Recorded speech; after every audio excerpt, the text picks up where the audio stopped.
what's your emergency? Welcome back to That Weewoo Show, a podcast where we watch and discuss episodes of the ABC show 911. I'm Bex. I'm Alice. And I'm Ellen.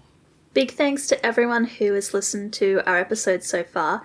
Snaps to everyone who shared our episode links and social media posts, and a big shining gold star if you have rated and or reviewed us on Apple Podcasts and Spotify. Even if you don't personally listen to your podcasts on Apple, we would really appreciate it if you could jump on there and give us a rating or leave us a glowing review, because apparently lots of other people do listen on Apple and they use those ratings to help them decide if they're going to give a new podcast a chance. So a few minutes of your time will help us to get in more people's ears and spread the 911 love. It sounds so dirty.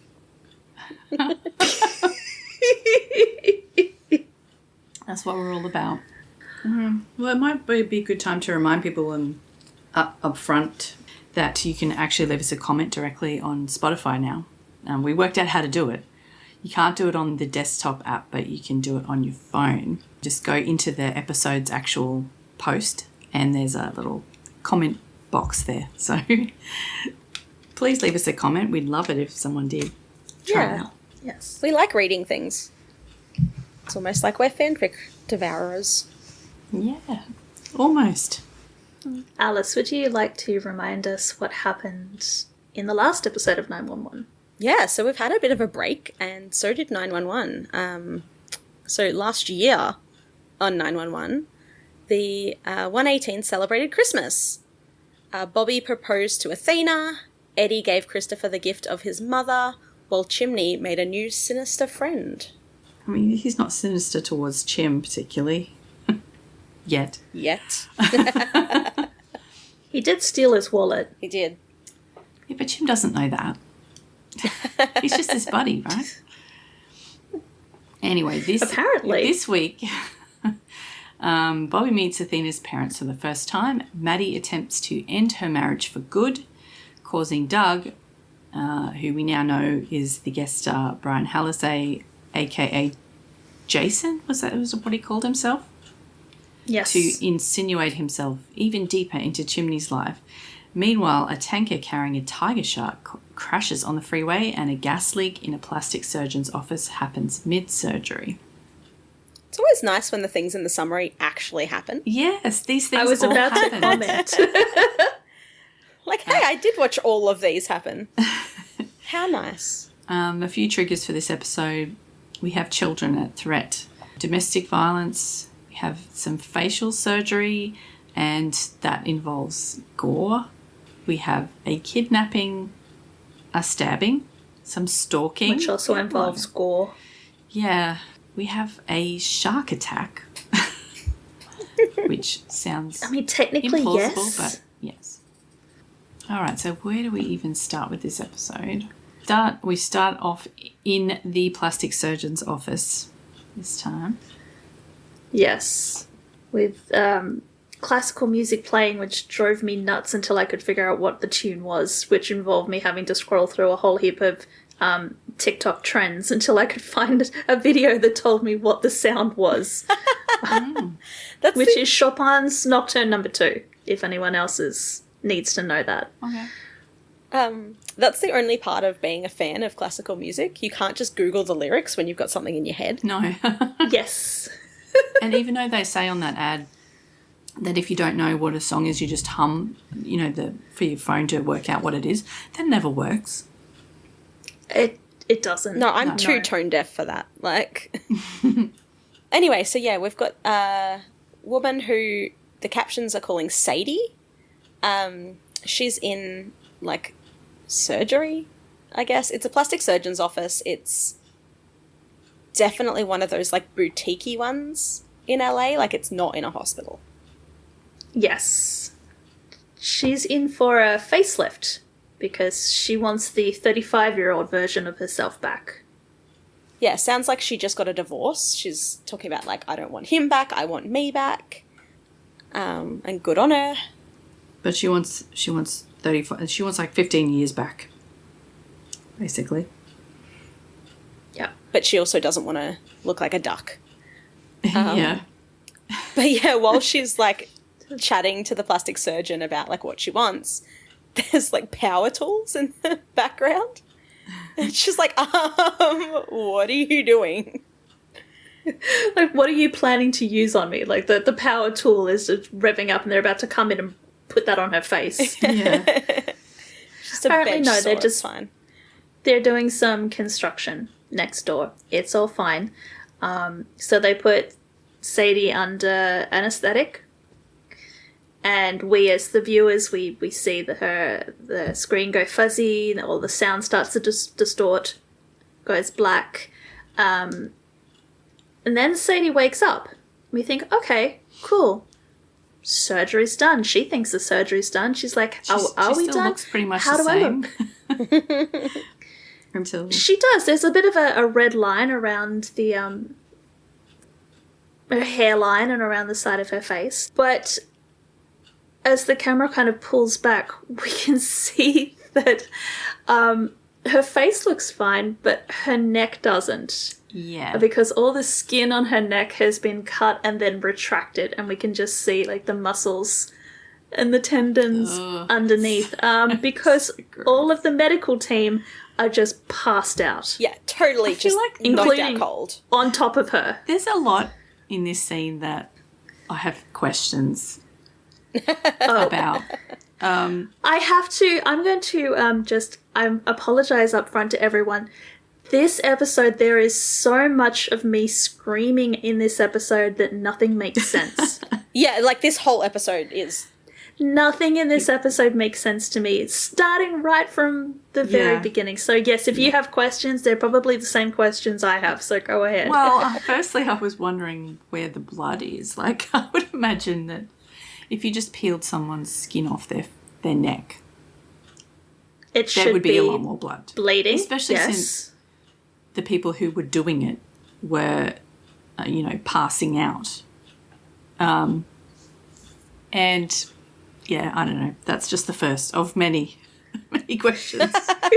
If there is a... It's a very valid question. if there's a leak of, like, okay, so let's just step through it and see what happens. So this lady calls 911. And here's where my first question kicks in, because where the hell did she get a phone from? Yeah, she's still lying on the operating table. She's on the hospital bed. She has the anesthesiologist and I think another member of the team pinning her to the bed, so she can't get out of bed. Yeah, the anesthesiologist is like He's lying crushing her legs. across her, yeah. Yes. It's a surgical room, so there's not going to be like a landline on a little bedside table next to her that she can reach for. She wouldn't have her cell phone on her. So how the hell is she calling? I don't know, if Grey's Anatomy's taught me anything, I'm pretty sure that operating rooms have landlines for some reason. But again, she's pinned to the bed. How can she reach the phone? Maybe she picked one of the anesthesiologist's pocket or something. But it's surgical. Nobody should have a phone No, in there they because should. it's going to there's risk of contamination and Again, if Grey's Anatomy has taught me... Okay. I'm pretty sure those people just sexed while they're performing surgery. this entire episode the focus is obviously on the drama and what looks good on screen and what's going to make the best story, and very, very, very, if any, attention to the actual logical details of what is going on. Yeah, just don't think nobody too hard cares of it. about the detail. I'm just going to have to switch my brain off for Yeah, I this think so, entire I think episode. so. Otherwise, it's just going to be me going, but wait, what? No. Anyway, just so we roll- get Yeah. we get a group of people in yellow hazmat suits coming in, and like obviously they're the 118, even though we can't see anyone's faces yet. And sure Well, enough, it has to be, because, like, as we said last week, who else are they going to call? yeah, literally. So Don't say Ghostbusters. Winchesters? Well, the thing is they have these hazmat suits on, which is covering all of them, including their feet. But they've got, between their mask and, like, where their suit is, there's a big gap where their neck, like, their chin and their neck is all just open to the air. And I'm like, They don't have hoods on? they have hoods on, but they're it doesn't. But aren't the hoods meant to be connected to the I thought collar the of whole suit? point of a hazmat suit was that nothing can touch you at all. Oh, But if you look at- I didn't even notice that. One of them was sort of looking up a little bit or something, and I was like, why is his neck all exposed? And then I'm looking Oh my at it God, going, yeah, literally, I haven't Chimney's- got those things on properly. Chimney's neck is just wide open. Anyway, this is when I started just thinking this whole episode has just not got off to a great start here. Anyway. No, Yeah, it their hasn't. necks are just wide open, so I don't know what these hazmat suits are doing, but not much. Not much. But they do have gas masks on, so they don't know what the issue is yet. They don't know if it's a gas leak or a pathogen. But it's negative for combustibles, but they've got to keep their masks on. Yeah. They find some people who are passed out, and they're okay. They're just asleep. They've got like pulses and everything. They're breathing. Sadie can hear them as they've entered the office, starts calling out to them, and they sort of follow her voice to the surgical room where they find her. And look, Bobby's a little bit concerned about the state of her, walking in to see Oh my God, her his neck face. completely exposed like that. It's just like, whoa. Everyone's necks are exposed in this scene. He's like, Chimney, directing everybody, Chimney, check on her, Buck, help me get the people off her. And Sadie can see Bobby's reaction, and she's asking what's wrong, and he's just like, no, stop, don't touch your face. Which, of course, immediately she then goes and touches her face. Yeah, immediately. She goes, is there a stitch loose? I'm like, we need to preserve the tissue as much as we can. She's like, tissue? Which freaks her out, so she sits up, and it turns out that it's not just the skin on her neck that the surgeons had cut for retraction. It was her entire face, because as she sits up, her forehead just like flops down over her eyes. It's so gross. It's like a whole face-off situation. And she goes, my Without face is Nicolas off, my Cage. face is off. Yes. And then, okay, so Tim's kind of checking the other people, and they're okay. They're just all asleep. And so Bobby kind of notices that they run the anaesthetic through the walls in these places. I don't know how accurate that is, but I guess it must be one of the few things that might be accurate in this episode. Alice, what has Grey's Anatomy taught you about anaesthesia and its delivery?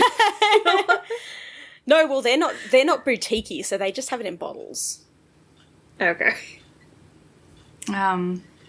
So that's what they suspect is happening. And then Sadie does tell, like, that they've got a leak. And then Sadie tells them that she could hear construction work nearby, like next door. So that might have created a leak. But So they find the construction zone, and the crew's all passed out, and one of them's like across a table. So Chimney goes to grab the guy on the table, but he won't budge. So he looks under, and it's not just a table; it's a table saw. Yeah. And the guy is saw blade. completely... Yeah, the saw blade is completely in the guy. And Chimney just looks up and goes, right, so there's that. I'm just like, oh my God, Jim. Yeah. And then the when they're taking this guy and putting him on the sort of gurney thing to take him out of there, they have to leave the saw blade in him so that they can extract it at the hospital. Yes, because you don't take... an impaled if you've got a thing out. penetrating wound, you don't take the thing out. Yeah, No. and he wakes up and kind of looks down and then, like, passes out again. Which... No, but I love that he's under the effects of the anesthesia, and he's kind of just muttering like, measure twice, cut once, measure twice, oh shit, cut, ugh. But I think one of the other things that, one of the other questions that I have is if they're all under the effects of a leaked anaesthetic stuff, why did Sadie wake up and when everyone else has passed out? No, they mention that. It's because she's got the oxygen going in her nose, and when they, like, cut the pipe for the anaesthetic, it would have filled the room, but it wouldn't have continued going into her, I assume. Like, they said that she's getting the oxygen from the cannula. Okay. No. But she's Did still she have under a the mask? effects because she can't feel. They used one of the masks to deliver the anesthesia. Yeah, and that's fallen off. So she's just got the oxygen now. She's just got the oxygen, but that is a fair question. Would the oxygen that she's getting through her cannula be enough to counteract the anesthesia in the air around her? Because when you've got the cannula up your nose, you're still getting the air from... Yeah, you're still breathing extra, right? I'm guessing not, because they do mention that she's still under the effects of it. So, like, she's probably awake enough to be conscious, but still a bit drowsy, because, like, she didn't even know that her neck was wide open either. This is just that... Don't think about it. Don't think about it too hard. Don't think about it. So, because Sadie is not in any pain, she's not bleeding out, it's just, her skin has been displaced. She is not the priority in this situation. The dude with the saw blade in the abdomen is the priority. So while Hen and Buck are wheeling her out at a very leisurely pace, Eddie and Chim just race past them because they need to get to the ambulance first. Buck and Hen and Sadie are going to have to wait for the next one. And Buck tells a worried Sadie not to worry, that they're still going to get her to the hospital, and Hen says, "You'll still get your new beginning with your new face." And at this point I went, oh my god, we're back to episode titles being in the dialogue again. Oh, yeah. I thought we were over this. And then I went back and went, shit, who wrote this episode? And of course it's a Kristen Rydell episode. Oh, is it really? Yeah. That actually explains a lot of the complaints I have for later in the episode. It was written by Tim Minear and Kristen Rydell. Yeah, cool. Okay. Which, I have... it makes a lot of sense now, doesn't it? Yeah. I have some thoughts about later. Yes. I do have thoughts later too. Yep. But let's get through the rest of the episode and then we can, bitch about them afterwards. That's it. So the episode title is New Beginnings. We are going to have the title dropped in dialogue, and all of the storylines are going to be about new beginnings. Mm-hmm. Whether we like it or not. Speaking of new beginnings, we're going to go to the Grant household, where the in-laws are coming. Yeah, so Bobby having proposed to Athena, her parents are now coming to meet him. Lucky Bobby. Mm. Yeah. I enjoy that the kids have obviously been with Michael. The setup is that the kids have been with Michael, so he's dropping them off. And he very sort of tentatively enters the house. He's like, "We're here." And Bobby's like, "They're not here." And Michael's like, "Oh, thank God." Literally. Yeah. And Michael is so excited to, try and escape here. Yes. Apparently he and... I don't think it's so much Athena's father, but definitely Athena's mother does not like him. Yeah, I don't know if it's just him that she doesn't like, or she doesn't like the fact that he turned out to be gay. I'm going to say that, judging from the way Michael's acting, that Beatrice has never been a fan of his. Maybe Maybe she sensed something, like she was in on... Everybody knew Michael was gay beforehand, so... But who knows? Beatrice is the evil mother-in-law that everyone has their mother-in-law stories about, as far as Michael is concerned. Mm-hmm. And he is quite happy that he is no longer under fire. Unfortunately for him, Athena and her parents arrive home before he can make his escape. Yeah. And I do think at one point he was literally looking like the patio doors going, "Can I go out the backyard and jump the fence or something?" He absolutely was. It was great. Athena is quite aware of Michael's feelings about her parents, because when she comes in, she sees that Michael is still here. She asks, "I thought you would have dropped the kids and run." And Michael goes, "Well, they wouldn't jump out of the car while it was still rolling." Yeah, that was definitely a conversation he had with them. Bobby's looking a little bit worried after the way Michael has been speaking about Athena's mother, and Athena says to him, remember, no matter what happens, they leave on Saturday, which does not reassure him at all. He starts looking kind of worried at this point. Yes. But they do come in, the parents arrive, and the kids are really excited to see them. Yes. Which is nice. But Beatrice, who's Athena's mum, sort of sees Michael there. Oh, and Michael says hello to her. And she says, oh, what a pleasant surprise. I didn't know you'd be here, in a insincere kind of a way. Yes. Athena tries to kind of divert attention away from Michael back to her and introduces Bobby. Her father seems pretty chill. He immediately offers Bobby his hand. Bobby says that it's a pleasure to meet him, calls him Mr. Carter. He says, no, Samuel is fine, and then wanders off into the kitchen to find the food. Yeah. Beatrice is a little bit of a harder nut to crack, because she assumes that Bobby being there when they arrive, that he's already living in the house. Yeah, and she does not seem too happy about that. No. So then Beatrice turns her attention back to Michael. She says to Bobby, before she turns away, she says, you're very tall. Yes, and I don't know whether that's okay. Yeah, Bobby's like, is that a good thing? Is that a bad thing? What does that mean? Please interpret that for me. I'm guessing it's not a good thing. I'm guessing she meant you're very white. Maybe, yes, yeah. Probably.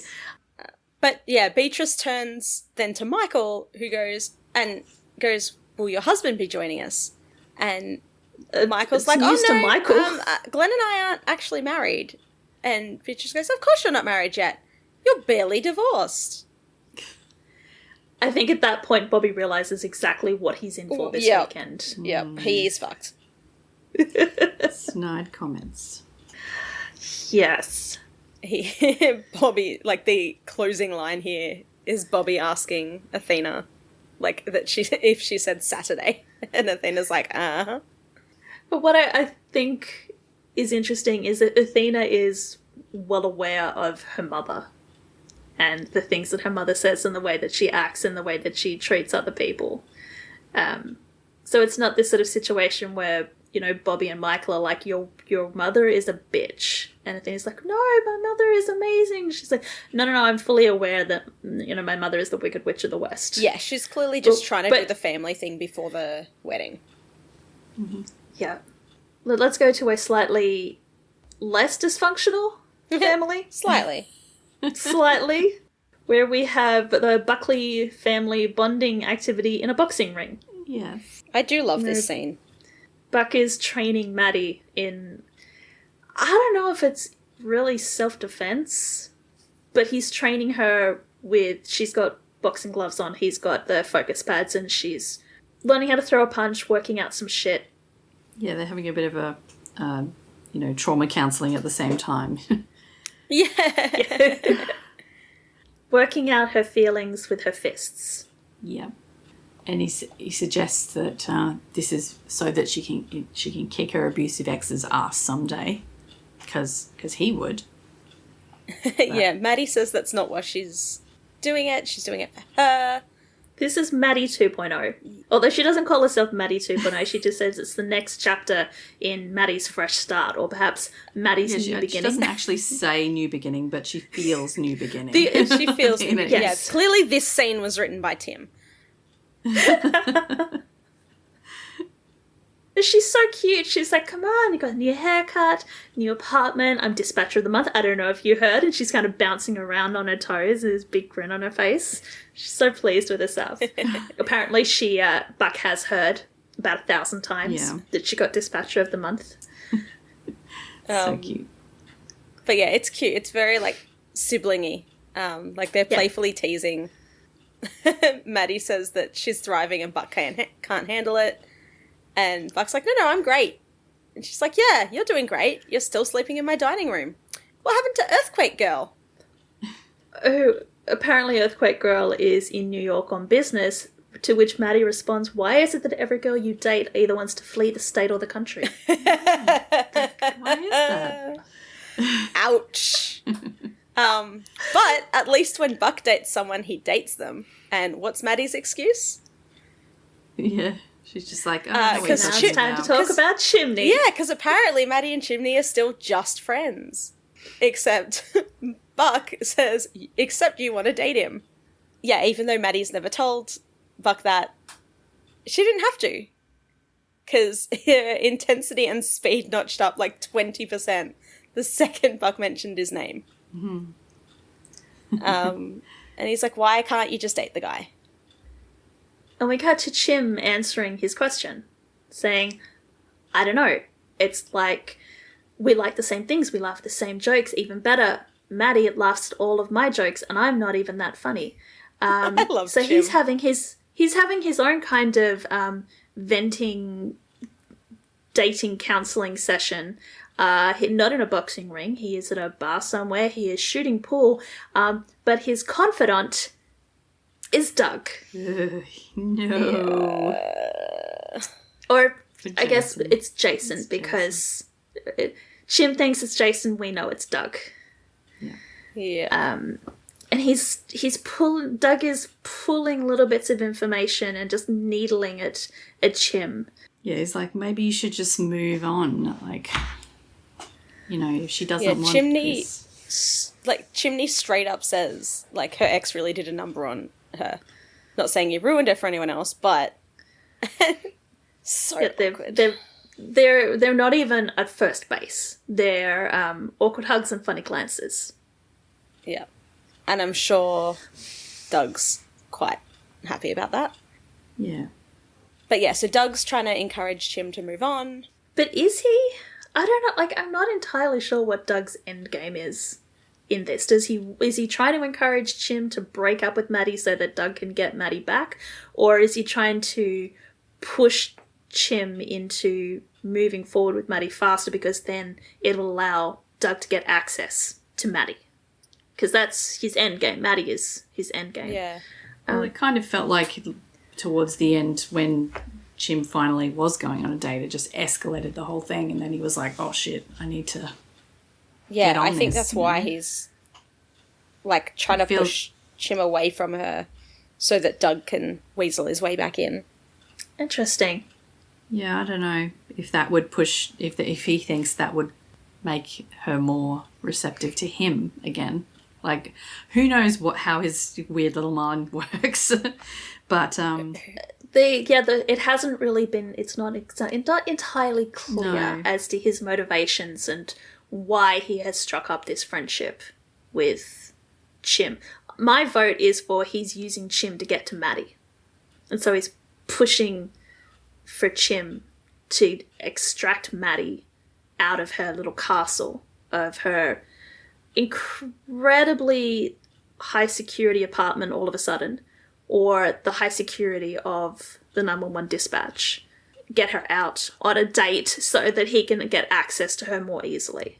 That's my interpretation. She has to travel from home to work, so like... But she's going to be like getting in her car from her apartment and then driving to whatever parking situation they have for the dispatch center, which I'm guessing is also going to be rather secure. So it's not like, unless he's going to sideswipe her on a street. Yeah. Anyway, if you're listening to this episode, let us know what you think Doug's intentions were. I'm incredibly interested. Are you on Doug is trying to get Chim away from Maddie, or Doug is trying to get Chim closer so that he can use Doug? Maybe Doug just has a thing for Chimney. And a slash fic was born. I don't think I'd want to read that one. That would be creepy. Yeah, that it would be incredibly creepy. It would be very dead dove. To go back to the episode though, he gets a little petulant towards the end, sort of bitching to Chim that he's been singing the same sad song about this woman ever since they started coming to the bar. So I guess they've been like hanging out for nearly 2-3 months now. Yeah, because this is like, it's definitely March, like when they're at at the plastic surgeon clinic, it says, like, the timestamp on the, like, cameras and the masks that we see through, like, clearly say that it's the 11th of March. Right. And we definitely know the previous episode was Christmas Day. So we haven't seen anything for 3 months. Yeah. So Jason and Chim have been hanging out for 3 months. And Maddie and Chim have been awkwardly tiptoeing around each other for about 4. For 3 months. Yeah. So Jason/Doug says to Chim, I'm starting to think that I should have mailed that wallet back to you. I don't know why I struck up this misguided friendship with you. And I love that Chim just let it roll off his back and says, well, the only reason I'm hanging out with you is because I'm pretty sure there was money in that wallet when you gave it back to me. And I'm just trying to win it back to you from you through Paul. So if he was trying to needle at Chim, it did not work at all. So it turns out he did give Chim his own money back to get out of the parking. Remember how we were and to pay for the Die Hard DVD. Yeah. Yep. Cheeky. All right. Nonsensical medical emergency number 2 Yeah. for the episode. Yeah, but this one's heartwarming, so... A mum and her daughter are driving on the freeway. They're talking about something about university and how the school is just a small one and the girl doesn't want to go there because it's boring. Blah, blah, blah. I think they went on like there's a college tour. A large truck jackknifing across the highway. And I just want to say, this exact situation also happens in Lone Star. Does it have a shark? Except there's no shark, but, like, it's a father and daughter bickering about, like, college, and then they get into a car wreck. So Tim's just plagiarizing himself. Literally. Over on Lone Star. Because when I was watching this, I was like, wait, which episode? Is this the one where this happens? And I'm like, no, because that was the dad. And, yeah, literally happens in Lone Star. But the idiotic thing is we've got this scene with the mother and the daughter, and it's set up as like that, oh no, something bad is going to happen to these people. Literally nothing bad happens to these people. Yeah, we don't even see them again, I don't think. I mean, they're in the background, yeah. But their car, I don't know if their car is damaged, but they are definitely not hurt. They are not the medical emergency. The medical emergency in this is that the big truck that was jackknifing and then started rolling had a giant tank of water in the back, which was being used to transport a tiger shark from, I guess, an aquarium or some kind of conservation center to freedom. And no, the medical emergency is not that suddenly the shark has been stranded, but that somehow one of the conservationists got eaten by the shark. Yeah.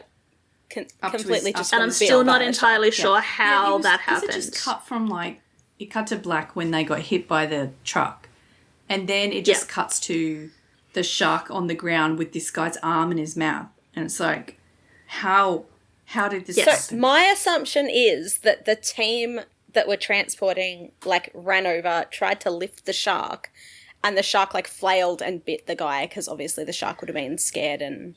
But the shark's already on that little harnessy thing that they use to transport large marine animals, and they mentioned something about the guy was trying to get what water they had left, and again, it makes absolutely no fucking sense. Yeah, how did this... It's fine. No. The shark panicked and bit him. Let's just keep going.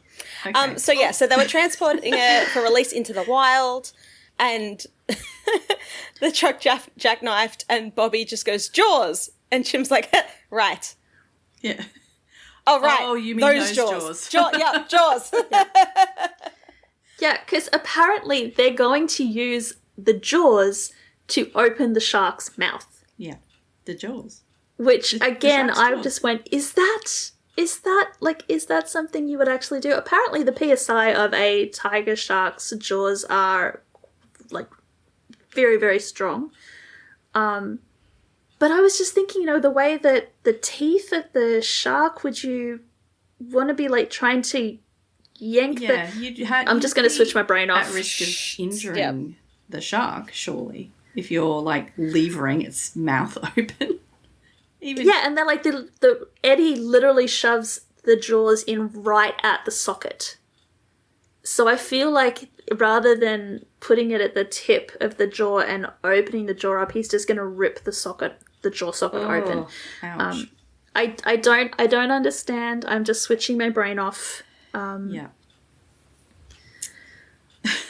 But they are trying very hard to get this guy out and not hurt the shark. Yeah, even the guy that's being Because- eaten by the shark is begging them not to kill her.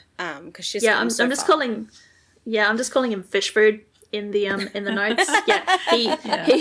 He wants them to save the shark. And that's important because there was a discussion where they were asking how long can a shark survive on the freeway out of water, and Buck questions whether it wouldn't be kinder to just put the shark out of its misery.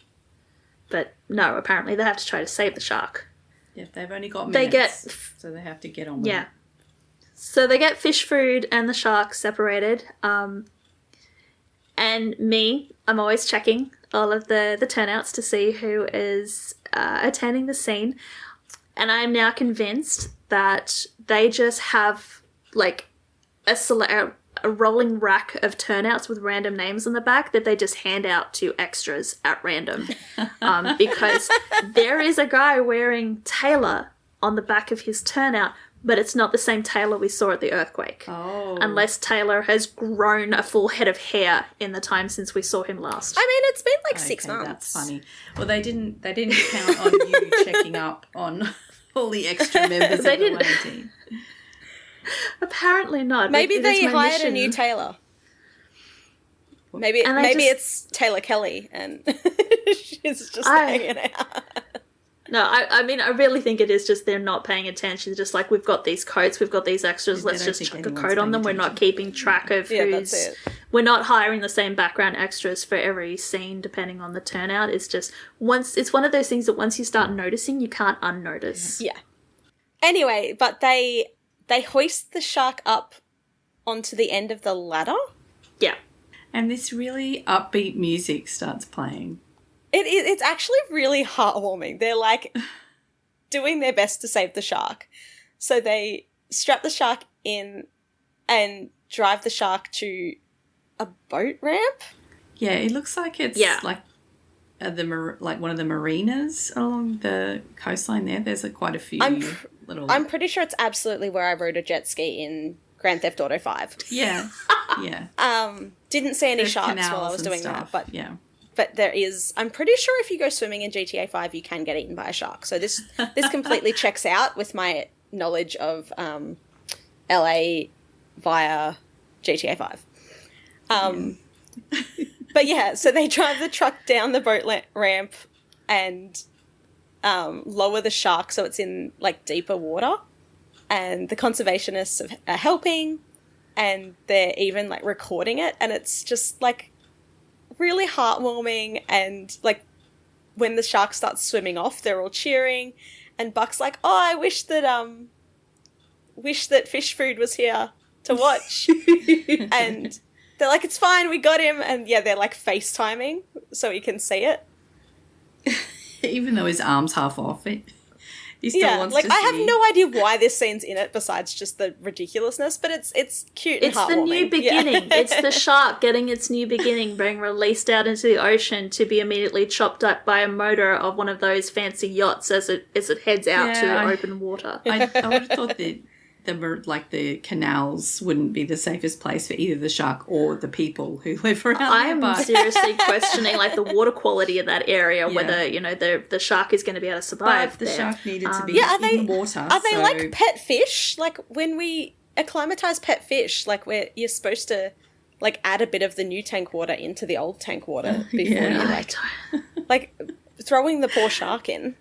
Well, it was either that or it, drowned in the air, whatever the terminology for that is.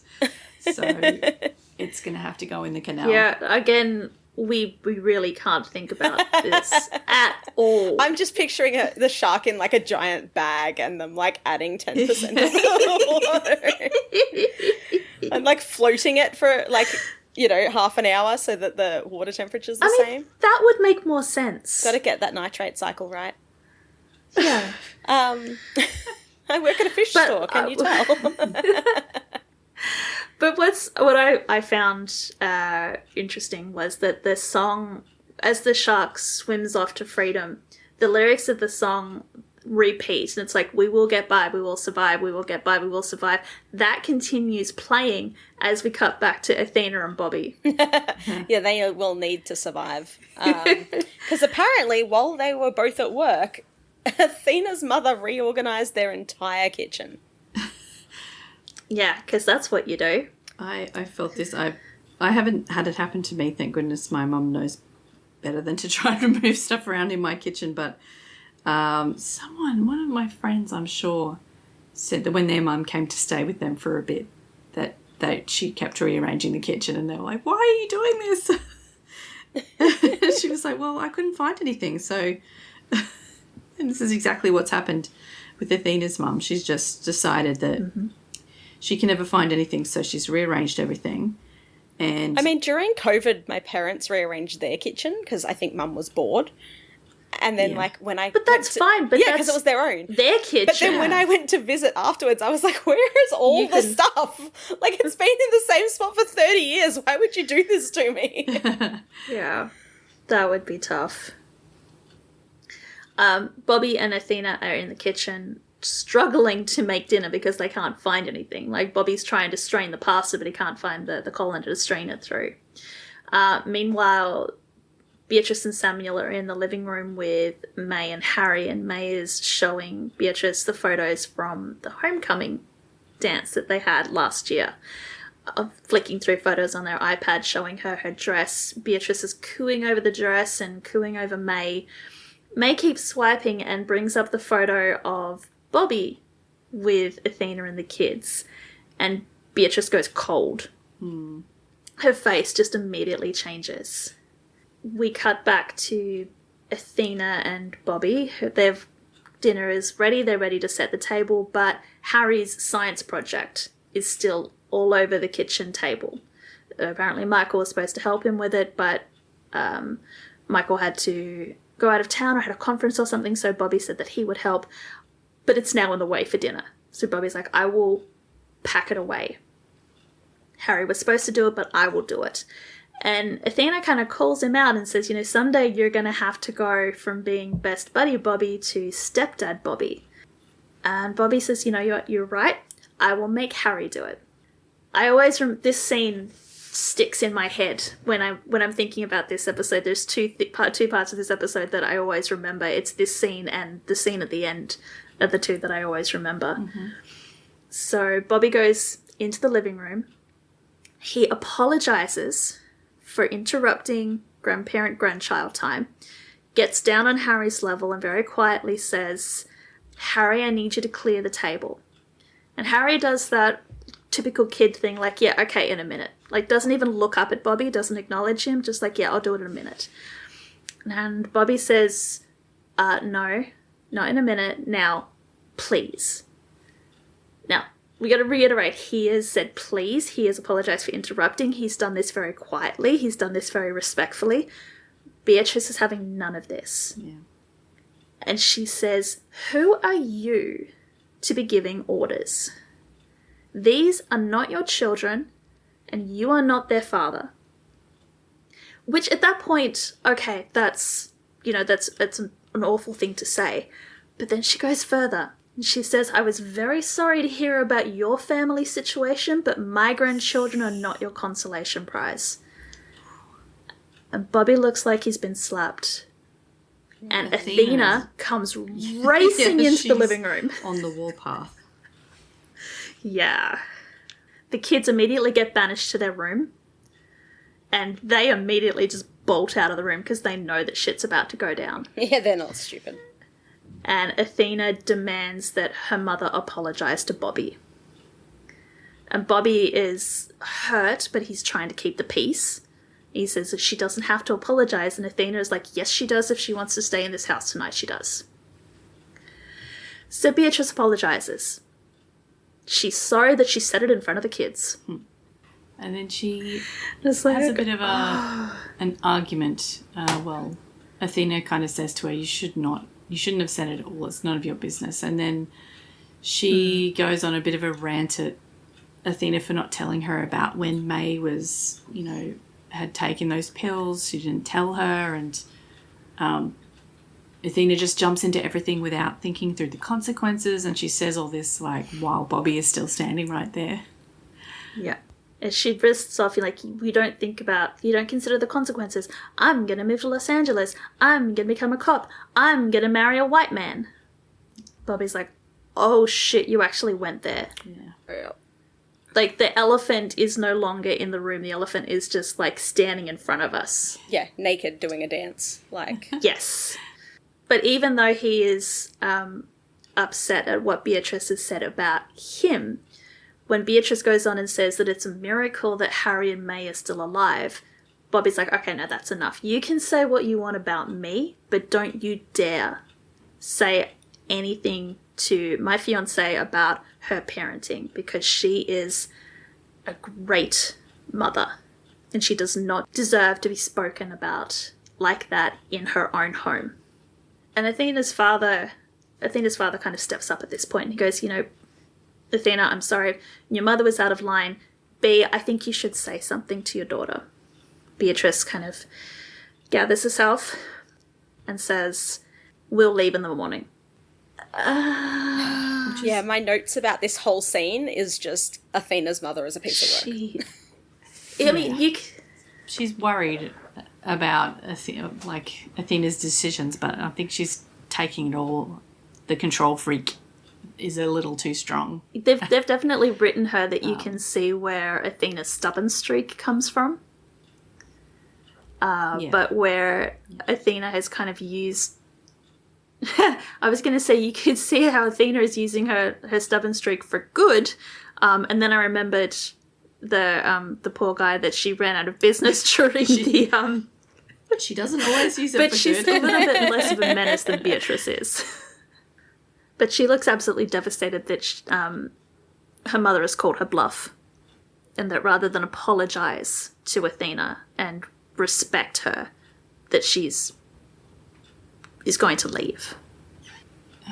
Next up, we're going to 911 dispatch, where Maddie takes a call, and it's a young kid who is a bit nervous being on the phone. He says his name's Stevie, and he tells her where he is and all that and his name, but he says his dad, Maddie says, is he hurt?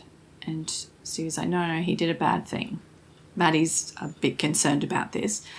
But then the dad obviously hears that Stevie has the phone, and he, grabs it off him and tells Maddie, oh, this is embarrassing, but he got himself in trouble. Apparently that constitutes a life and death situation when you're 13, and I'm sorry you wasted your time, and just sort of hangs up. And Maddie gets a bit worried about this. She's like, before he hung up, she asked him if everyone was okay, and he's like, no, everything's fine.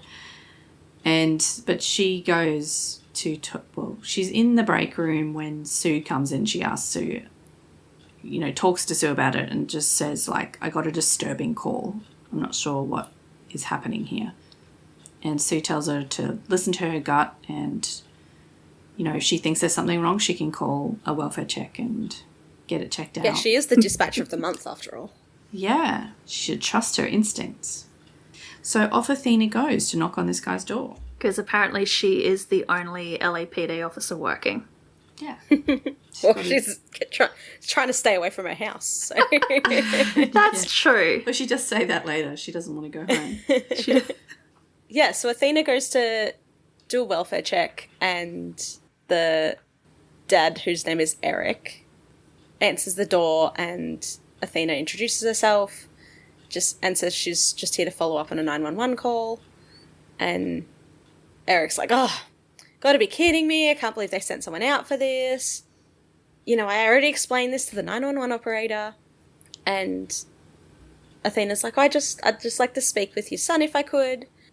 Eric's very agreeable. He's like, sure, come in. He leaves Athena alone in the house while he goes off to get Stevie.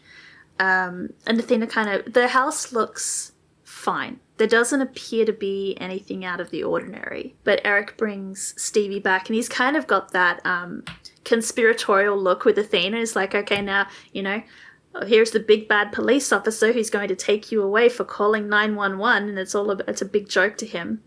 But Athena takes Stevie out the front so she can talk to him alone without the influence of his father in case he wants to say something without being overheard. And the first thing she says is, I want you to know you're not in any trouble. I'm here to make sure you're okay. Because if you need help, all you have to do is say so. She doesn't really get anything out of Stevie. But there is definitely he says he was mad, he wanted to change stuff, but Stevie liked things the way they were. But it's not like that kid being mad at their parent and sort of lashing out. There is this definite sense that there is something very deeply wrong. Even if we don't know exactly what there is something happening that this kid is scared. So Athena slips him her business card.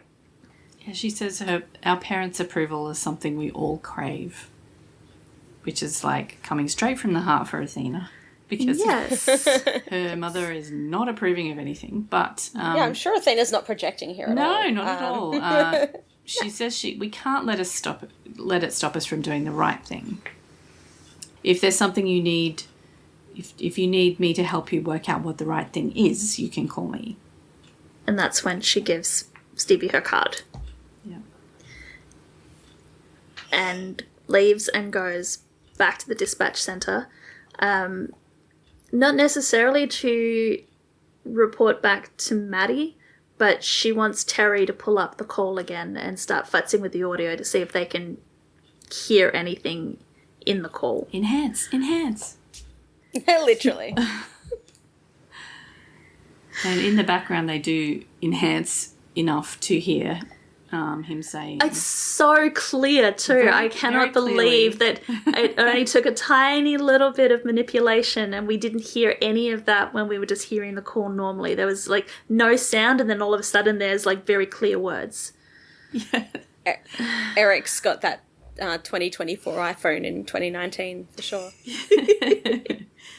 Yes. Actually, no, it's probably an older cell phone, because my cell phone blocks out all the background noise. Yeah, they're pretty good at doing that these days, actually. Yeah.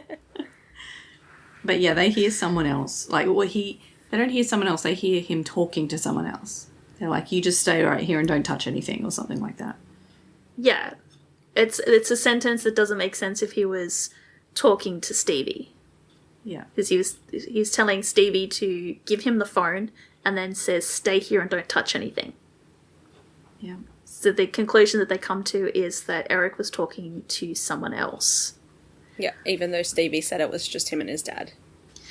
And it turns out that their suspicions are correct, because then we cut back to Eric's house where he has opened a section of the wall, it looks like, to reveal this hidden room with this poor little boy with duct tape all across his mouth. He is filthy.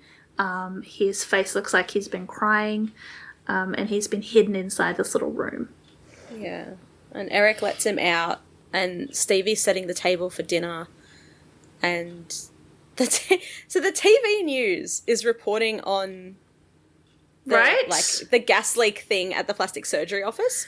Which, I appreciate that they're like, oh, like this happened, but there was a shark on the freeway. Yeah, why are they not reporting about the shark?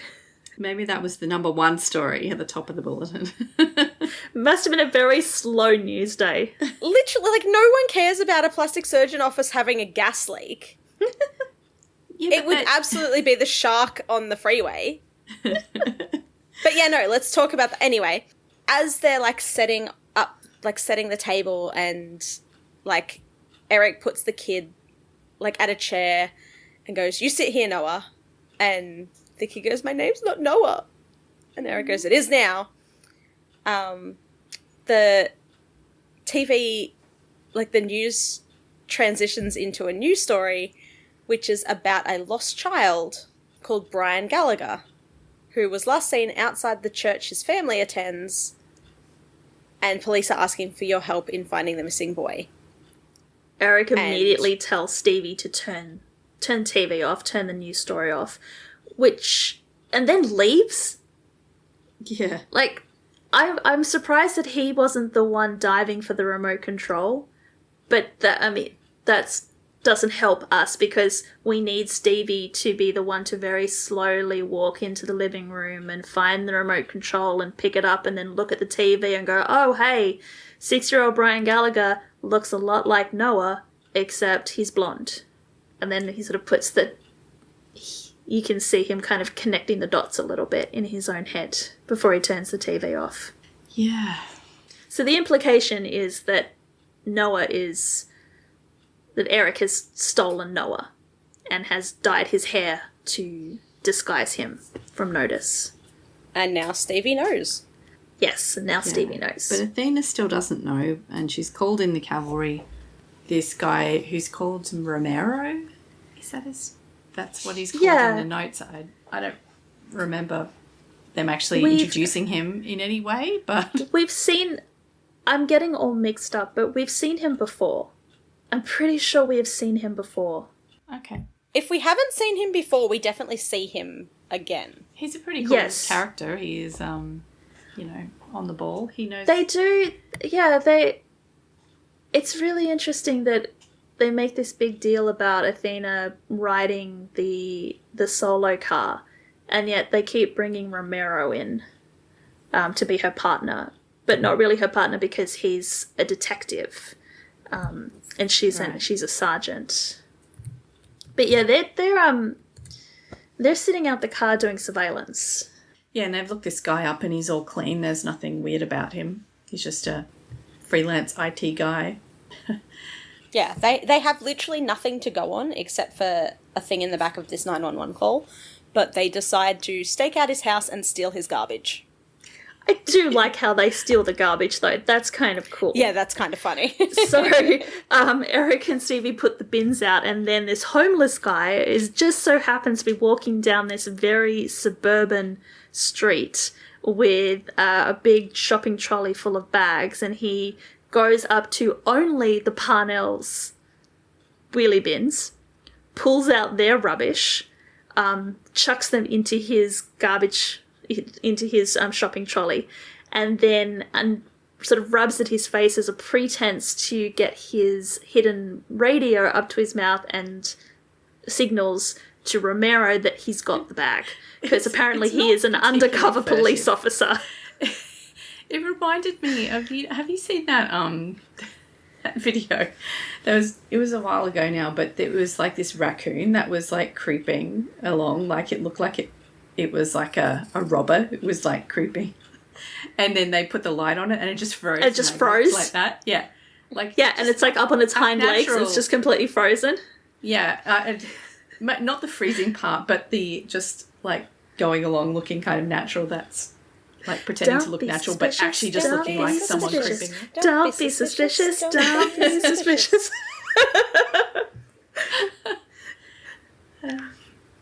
It doesn't actually look anything like that in the scene, but it just reminded me of No, but I get what you're saying. It's supposed to be, oh yes, look, it's a homeless man rummaging through people's garbage, except it's in the middle of suburbia where most of the homeless people... Yeah, it's very suspicious. Anyway, so they find something in the trash, although... No, we get back to that later. That. Yeah. Okay. We've got to do the... Go back to the firehouse first, because it's going to take him a day or so to sort through the rubbish. So while some poor tech back in forensics is sorting through the rubbish and setting it all up like something on a big table, like something out of Hannibal, we're going to have Bobby and Hen do a bit of a decompress about Mama Carter. Bobby's worried. He doesn't know what to say. And Hen's just like, no, man, you got to stay way out of this. Like, don't get involved. Yeah. And she named her daughter after a Greek god, the goddess of wisdom and war. and crafting, apparently. Also the goddess of crafting, but that's a whole other story. So, I'd like to hear that story. The point that Hen is trying to make is that Beatrice had big dreams for Athena and even bigger expectations. Which kind of explains why Beatrice kind of went off the rails at Athena. that Athena's making all of these decisions and not thinking through the consequences, the implication being that the decisions that Athena is making are not in line with the expectations and dreams that Beatrice had for her daughter. Yeah. Can't believe she didn't want her daughter to marry a gay man. Then downstairs, well, before we get to that part, Bobby asks, did your mother ever say those terrible things to you? And Hen's like, oh no, my mother said a whole bunch of other terrible things. Mm-hmm.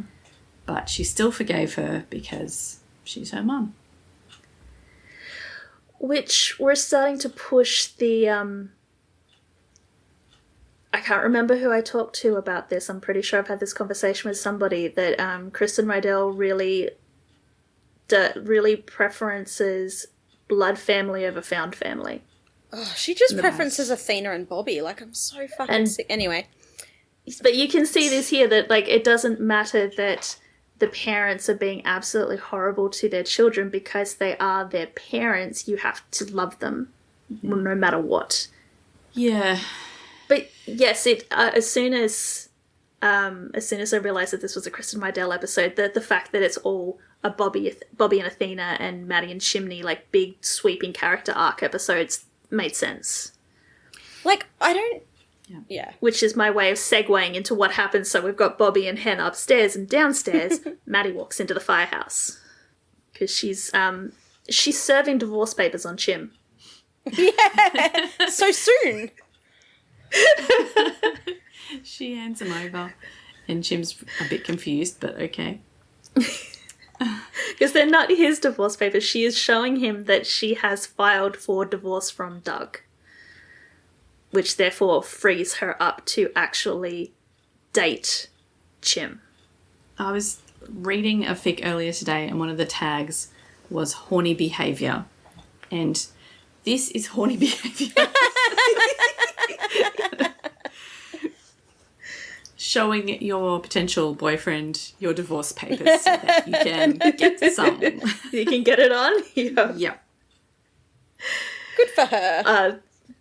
So the divorce papers are her sign that she is ready, and she reminds Chim that he told her once that his calendar was wide open when she was ready. She's like, I'm ready. He goes, great, name a date and a time. She goes, okay, Friday, 7. Chim goes, oh, actually, I'm busy. I love Chim so much.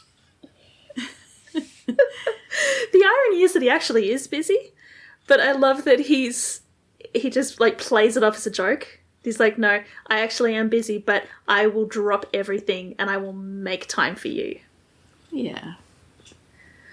Cute. So she kisses him on the cheek. It's very cute. And she leaves. And then the peanut gallery erupts into applause and whistles. It's great. And the camera pans up. We've got Bobby, Buck, Eddie, and Hen. And they're full on applauding. Eddie's doing, like, grand dramatic gestures. Yeah, Bobby's got, like, the polite golf clap. He's like, well played, well played. Eddie's got, like, the hand on his chest and, like, the reaching, and looks like he's straight out of some kind of dramatic opera. Hen's snapping her fingers. This huge grin on her face. Buck is just like, oh my God, do you have to do this in front of me? He is not participating in this, but he is there, witnessing it. But Chim is, like, basically floating off the floor. He's so happy. He's so happy, until he realises that he does have to cancel his Friday plans so that he can go out on a date with Maddie. He's got to cancel his other date with Jason. Yes, and unfortunately, yes, his Friday date is with Jason. And unfortunately for Chim, he tells Jason / Doug that the reason that he is cancelling is because he's going out on a date with Maddie. Which either is great news for Doug, because if you're following my theory, it means that Doug can now get access to Maddie. If you're going with your guys' theory, it means it kind of tips Doug over the edge because that's his wife. Yeah. And he doesn't want anybody to have her except him. He even says to Chimney, I'm sure we'll be seeing each other real soon. And Chim's like, okay, see ya! And it's like, oh. Oh. Speaking of trash. We're down. Athena is now standing in front of a table of trash. Which looks like something straight out of CSI or Hannibal or something where they're like really deep into forensics. I don't know that one guy's random trash would warrant this level of analysis. And like every piece of trash has been taken out and methodically placed on this table and everything is lined up. It's meticulously organized. So you've got like the little box of fish fingers is sort of lined up and it's... I really wonder if somebody from set design had to sit there with a ruler and was making sure that each item was like a number of centimeters away from the other one, so it was like a perfect grid. And the only thing that they found that was interesting, apart from the fish fingers box, was a box of black hair dye, and they find that interesting because Stevie does not have black hair. And Eric doesn't have hair. So unless the dye has caused all his hair to fall out, he's not using it either. But that's not what got them so excited to call Athena down. No, because Romero is in the room too, so he's obviously the one that's called her. No, that's not what the dye was not what got them excited. What got them excited was the poor tech who went through all of the garbage then had to dust them all for prints so that they could run said prints, and they got a hit. Not on Eric, though, but on Stevie, who is not really Stevie. Stevie is Jacob Walters, who went missing when he was 6 years old. Yeah, I'm interested. Like, when they get missing persons cases like this, especially with kids, do they try and get a fingerprint? Yeah, where did they get a fingerprint from? Yeah, I'm not sure if this, like, I'd be interested to know if anyone knows. Is this like a Like, they were like, oh, it's fine, procedure? he had a glass in his room, we'll just pull a print from that. Like, Yeah, I mean, surely they wouldn't be able to get a print every time. But like, when you're a baby, they take babies' footprints. Like, I'm pretty sure that they come in and they, like, ink up the baby's footprint and they put the footprint on file. And wouldn't the footprint... No. Because, like, you're... No, they don't. Unless you want to use it for, like, a... like, artwork or whatever. Yeah, they don't think just do have that to everyone's... everybody. Yeah, no. And I think there was a big thing about... because they were starting to do blood tests for babies... and they do the heel print there was a test big instead. hoo-ha about it because the they Googling starting. Want like they didn't want them to have like a sample of everyone's blood on file like as soon as they were born, Do they get baby fingerprints?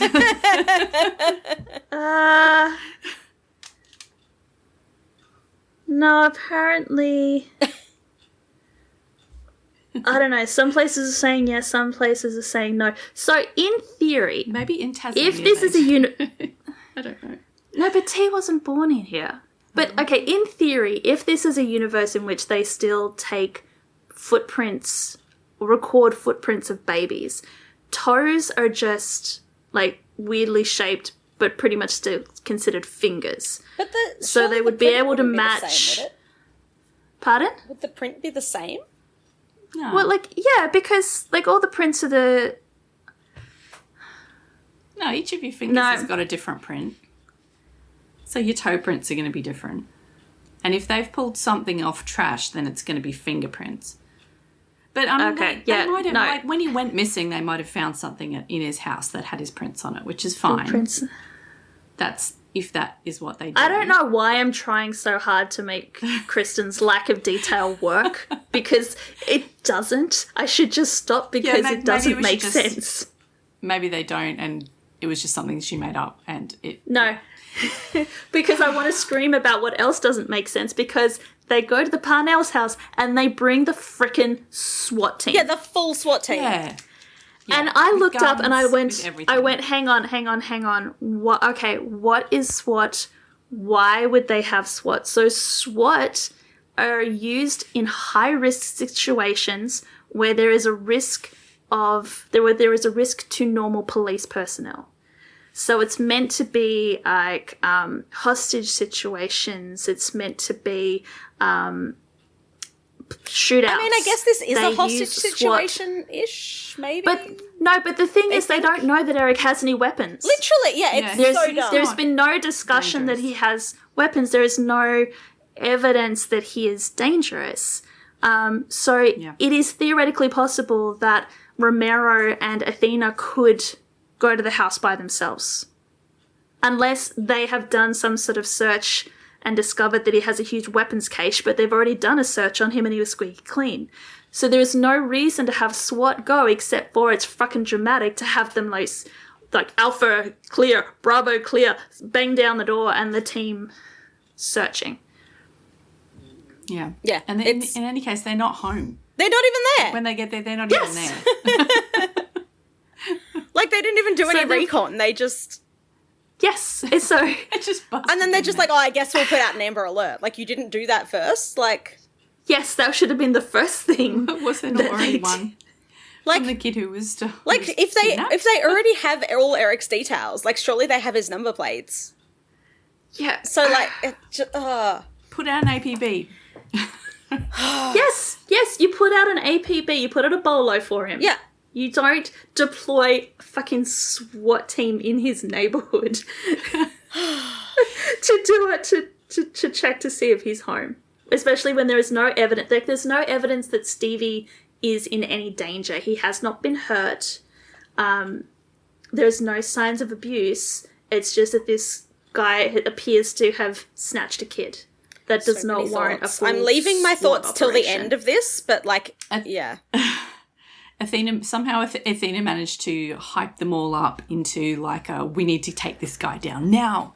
Get the SWAT team ready. Let's go. Yeah, the kid who did not look it's- abused. Like, yeah. Anyway, It's Romero's call because he's the detective. She's just a sergeant. yeah. So then a SWAT member. Farm, Romero. Then a SWAT member gets Athena, even though I'm pretty sure Romero's the lead on this case. Exactly. Gets Athena and leads him to the hidey hole that Noah yeah. was being kept in. I've been calling him not Noah. And they're just like, oh, yeah, it doesn't look like a 13-year-old's been sleeping here.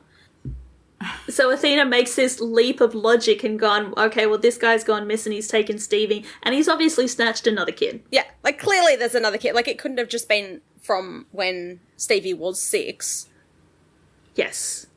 Then we have a commercial, and we return back to the freaking Parnell house. Yeah, where they've now deployed a full crime scene team to dust the entire house for prints and process it. Athena's just, like, looking and at the medication that's in the kitchen and, like, hanging out. Which I'm going, like, okay, why is she did they even do there? that? But then, Like, she's there because she has to be there so that we, the audience, are there. But the medication is important for Athena because if it was medication that was important for either Eric or Stevie and they have fled, he wouldn't have left the medication behind. That's an indicator to her that they haven't left. Well, they've left the house, but, like, they've gone to the store or something. yeah, even though the SWAT team's been there for, like, an hour at this stage because they've marked everything and, like... Yes. they're just But like, the implication What is if he's just gone to the supermarket? Their absence is temporary. They're going to be coming back. Yeah. So Athena tells the guy who outranks her to get the SWAT team out and get all the marked cars off the street because she thinks And clean the house and get all of, like, the fingerprint powder off everything and pick up all the little... because, at this she's point just they've like, he's worked probably out- just gone to the store. Like, he'll be back. They've worked out that there's another kid missing and they think it might be, like, with no evidence whatsoever, they think this other kid who was abducted is also living here. Yeah, so not only can Athena diagnose a stroke just by looking at you, but she can look at a bottle of pills and immediately understand all of the crimes that you have committed. Because I'm sure in a city like Los Angeles, there's only one 6-year-old that's missing. No. One white 6-year-old. Yeah. I wonder how many black kids have gone missing, but they're not interested in them. Oof. Yeah. So then we go across to 911 dispatch, and Sue comes over to Maddie's station and says that there's a caller by the name of Stevie on the line and is asking for Maddie. And then lets Maddie know that the boy's currently the subject of an Amber Alert. So Maddie asks Stevie where he is right now, and he's like, I don't know. Oh my god. And she's This just entire scene drives me nuts. like, this is a 13-year-old who goes to school, mind you. Like, he's not a 6-year-old. He says, I'm in a train station. I'm lost. Kid, if you looked up, you would see not only what station you are at, you would see what platform number you are at. You say, I'm at Union Station, which is what I can see on the screen. The signs clearly say Union Station. I'm at Union Station. I'm on platform 4. Yeah. Maddie goes, great, stay there. LAPD are going to be on their way. I'm going to alert the station security. They're going to come get you. You'll be fine. Yeah. Like, I get... Of course that does not happen, because that's actually what would make sense. I get that he's panicking, but this whole thing is just so stupid. And it's just going to get And stupider. he doesn't even want to talk to Maddie. He wants to talk to the police lady that Maddie sent to his house. Whose Because name he can't doesn't remember. have the business card anymore? Yeah, literally. So Maddie's like, yeah, okay, I'll get her on the line, but, like, tell me where you are. Please hold. At which point he looks up and goes, I'm on Union Station, I'm on platform 4. No, that doesn't happen. But that's what should happen. He says, I think we got off on the wrong train. Yeah, like, what do you mean you got off on the wrong train? What do you mean like, you got off the wrong train? Like, do you mean you got off on the Makes wrong no sense. platform? Like, Stevie, you are really stupid for a 13-year-old. Off in the wrong station? Like, maybe this guy Anyway, never takes him on the train, so he doesn't know how trains work. Yes, like, I mean, don't it is the American education system, so we're probably giving them too much credit, honestly. Sorry, Americans. Not sorry. sorry. Hashtag sorry, not sorry.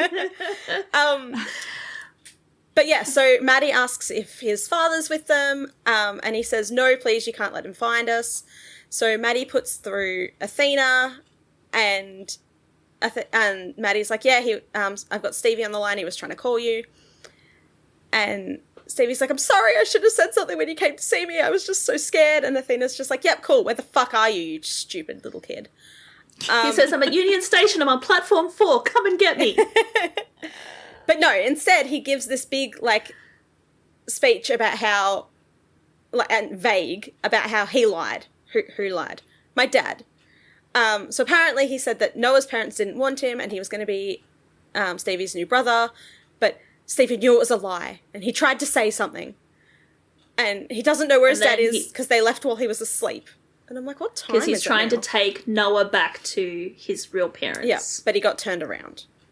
And then the phone that Stevie's on beeps, and Eric has pinged the phone to, like, he's used, like, Find My Friends or something like that.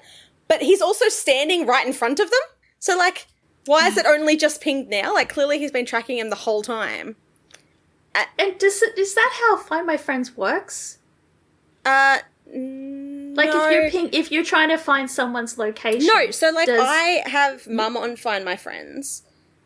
Yeah.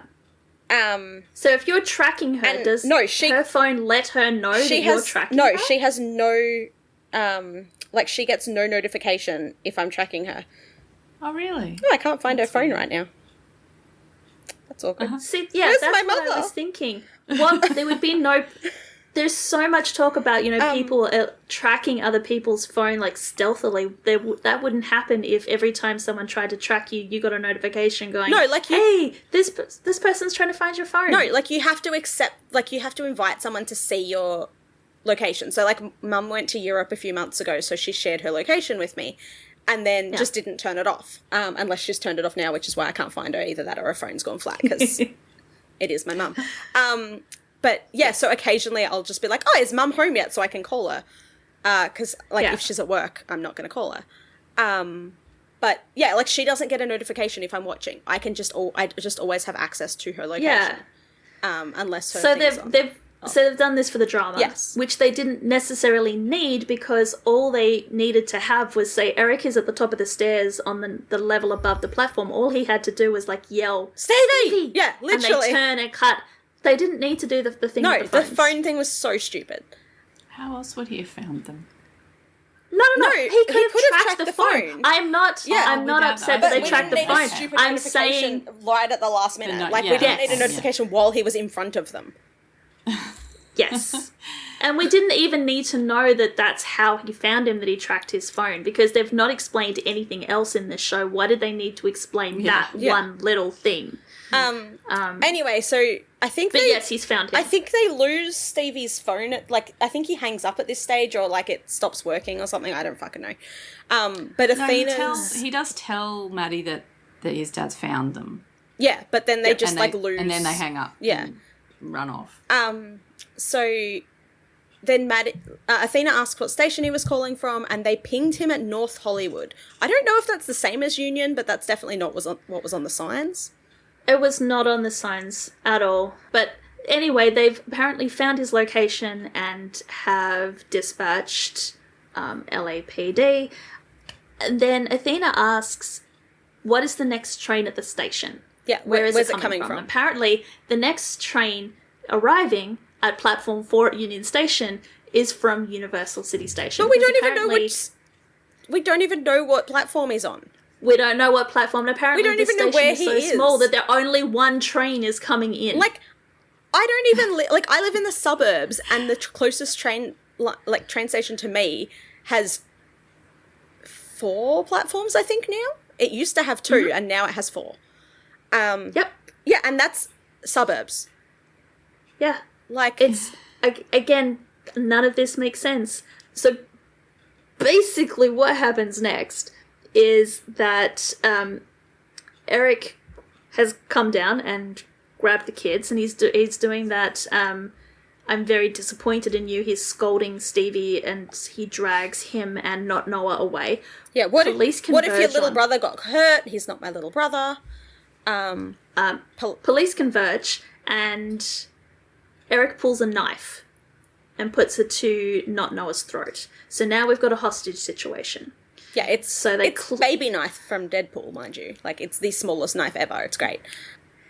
And because they can't actually put the kid in peril, he doesn't actually put it to his throat. So he's got like his arm around he's the just kind of kid's holding throat. it. The kid's got his hands clutching his arm to to stop him from choking him, and then the knife is kind of in front of the kid's hands. Yeah, so one So thing that I've noticed about He's going to 911 scratch him on the...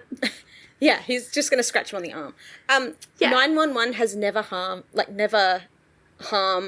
seriously harmed or killed a kid.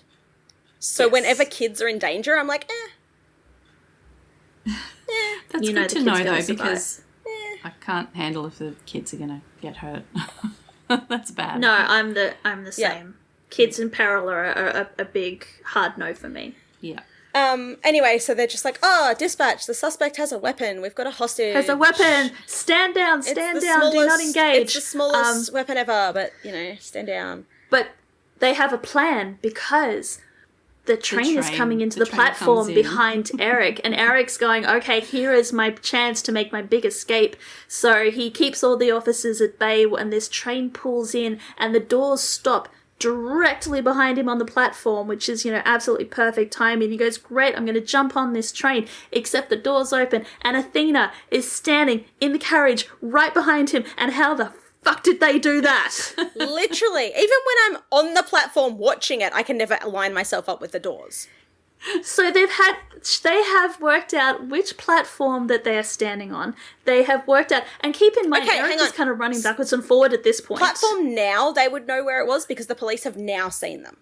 But Okay, when they cool, first but- went, they did not. Like, there's no way. So how did Athena know which train to get Exactly. onto? Like, it's so stupid. And then Eric's running backwards and forwards, so they can't even say, okay, we know exactly, like, carriage 1 hits this mark, carriage 2 hits this mark, carriage 3 hits here. He is going to be standing with his back to the train at this point here, so therefore get on carriage 5 so that you are perfectly in line with him to make this big dramatic, this is your stop, and just... Look, I think what's happened here is that Athena has channeled the goddess of war and had a blinder of a good luck. Like, she is just in the right place at the right time. Anyway, so Eric... It makes for great television. It is so dramatic. Yeah. It is very dramatic. It looks so good on the screen. Unfortunately, it's so dumb. I like details and logic and rationality and things that make sense, and none of that applies in this. It's so stupid. So Eric's like, oh shit, there's a cop behind me. And while he's staring at Athena, an LAPD officer just runs up and just, like, tackles Eric to the ground. It's so cool. He's just standing up there and all of a sudden, boom, he's on the ground. And that's possibly the only good part of this whole fucking, like, story arc. Yeah. Then after another commercial, we have more fucking of this kidnapping bullshit. I'm so sick of this thing. Like, it just goes over so much of the episode, and clearly they just needed to fill in gaps. Yeah. But did they? Because there's no storylines missing from this episode as far as the summary is concerned. No, they just... So they intentionally really filmed... like this. Yeah. It's because it's Athena's storyline. So you've got the family, you've got her with, like, a missing child reuniting families. It's just another one of those episodes where they are just like, oh, what's an ensemble cast? Yeah. Yes. Yeah, they forgot about them. Anyway, so the parents are on their way. The 6-year-old is apparently doing fine. He's just playing with another officer. Athena says kids that age are pretty resilient and he's not the one that she's worried about. Yeah. And apparently the local PD drove over to Stevie's real parents' place and the mother had a panic attack because she thought they were there to make a death notification. Yeah. So that was really sad. So Romero's like, okay, what are you going to tell him? So Athena goes in and has, like, a real good chat with Stevie about how Eric? Yeah. Eric's not your dad. The real father on the way. For some reason, Stevie can remember that his mum had curly hair. Oh my god, it's that whole biological family will trump found family again. I mean, in this case, it's a kidnapping, but you know. But again, it's like he thinks that his family is Eric, but deep down he knew that he wasn't really his father because he still had the memories of his mother. Yeah. Yeah. Oh, Yeah, I just connected the dots there. Yeah, he was 6 when he got taken, so there's a good chance he would have remembered. Also, it's so dumb because Eric said that the dream wasn't real. Like, Eric should have just been like, oh yeah, that was your mother, she died. Like, Eric's really not dumb. Not smart, I mean. Anyway, so yeah, he was, his real name's Jacob Daniel Walters. He was 6 when Eric took him. So apparently he was playing outside. His mum went inside because she heard the phone ring. She was gone less than a minute, but Eric stole the kid in broad daylight. Which I just went, we're really pushing the whole stranger danger, kids being snatched off the streets narrative. Yeah. Okay, fine. That, I mean, statistically, most abductions in the US, if not in the world, are familial. Yep. Not strangers, but that's not the fun story. So let's just, peddle the fear that you literally cannot leave your children alone for 30 seconds because someone will snatch them off the streets. Yep. I thought I was done, but apparently I'm still angry. Oh, I've got notes. This episode. I've got notes still to come. So Eric drove hundreds of miles away from home. So mind you, I'm pretty sure they said that, like, didn't Eric get, like, his parents' house when they died or something like that? Isn't that what they said? Yes. So he drove hundreds of miles away, waited, like, wandered around and waited for a kid to be left unattended in a front yard, like, not even in a park. Yep. So, like, none of it makes any... Nope. None. Anyway, None. So, a man and a woman come in and scoop up not Noah and give him a hug, and then Stevie's parents arrive and they're really nervous looking. His mum does have this long curly hair. Athena says that his parents never gave up looking for them. Never gave up looking for him. Stevie says they may remember me, but I don't remember them. And Athena's like, they're your family. They love you either way. And you have the rest of your life ahead of you. You can make new happy memories with them. This is your new beginning. Yep, she says the words. She really does.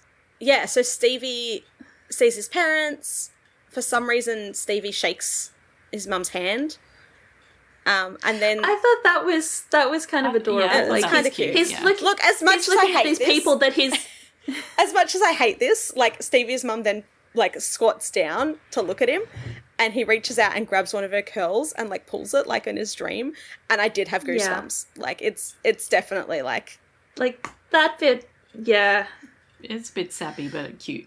But yeah, so, Yes. this whole fucking scene makes me so mad, because the entire thing is just propaganda. Oh, yeah. Like, look how good the police are. Like, oh, look, they tracked them down. They're so good. They put, like, And they there found is- them so quickly after an Amber Alert. And, like, they looked at them and, like, just from a box of hair dye and some, like... There is a scene when Noah's parents have been, or not Noah's parents, have reunited with him while not Noah's mother is hugging her child. The father is going around and shaking hands with all the cops. Yes, the whole Like, thing. thank you so much. Like, I wonder if, what's her face, the writer? Is it Kristen? Yeah. I wonder if her husband's a cop or something. Because that would make a lot of sense. Or maybe her dad's a cop. But yeah, the whole thing is just like, oh my god, look how amazing the police are. Like, oh, so good. So amazing. So good cops. Like, oh my god, cops. And I'm just like, shut the fuck up. I don't care. Like, I have literally had someone, like, at my door threatening me. And the cops are just like, oh, like, we're kind of busy right now. Can you just, like, tell them to go away? And I'm just like, yeah, cool, thanks. Well, you didn't have Athena in your district, did you? Obviously. Because when she's not, intimidating shopkeepers, she's apparently very good at tracking down little white boys. So yeah, the whole scene, it made me mad the first time I watched it. It made me mad the second time I watched it. It's just stupid. Like It's one of those scenes where I know I've talked about before. Every time I watch these episodes, I notice new things. Normally, it's I notice new things about Buck and Eddie and the others, and I find cute things to squeal about. Sometimes you just notice how bad things are, and every time you watch, you notice more of the badness. Yeah. Yeah, it's very, like, look how good the cops are. They actually, funnily enough, after 2020, they drop the propaganda a bit. Obviously, there's a lot with police in America, and I think they realised that trying to shove look how good the police are, especially while their main character, police sergeant, is a black woman, I think they realised eventually that it was in bad taste, and they stopped doing it quite as much. But there's still definitely parts that's just, like, it's clearly just there to be like, look how good the police are. I don't think you could necessarily make a network television with police that highlights how bad they are. That's not going to get you ratings. Oh, absolutely not. But it's even more obvious having been watching Lone Star, where they just don't have... Like, there's a police person just like this, but he's a background character. He's also dating... Like, he's also with one of the members of the fire team. Is that Carlos? Yes. But he goes through so much shit. Like, it's like how Athena got passed over from the promotions, except you're seeing it in real time. Yeah, so they seem to do it a lot better in Lone Star. Like, it's not just shoving it down your throat. Like, Carlos is a good guy, but he just gets stopped at everything, and, like, they don't just follow him around like they do with Athena. Like, obviously Athena being played by... Angela Bassett. Thank you. All I could think was Athena, and I'm just like, no, she doesn't play herself. Obviously, Athena being played by Angela Bassett is a big draw card for them. So they have to make her look good. Mm. But, yeah, there's a lot of scenes in 911 that are just there to show how great cops are. Yeah. They're laying it on a bit thick. Yeah. I mean, like, they would. I mean, if someone found a child of mine that was missing, I would be going around checking everyone's hand too. Yeah. So, but yeah, it's just very unrealistic. It's just a bit much. Yeah. A bit much. But we're not done with Athena yet. We've got one more scene to get through with her. Yeah, because we don't have any other characters in the show but Athena.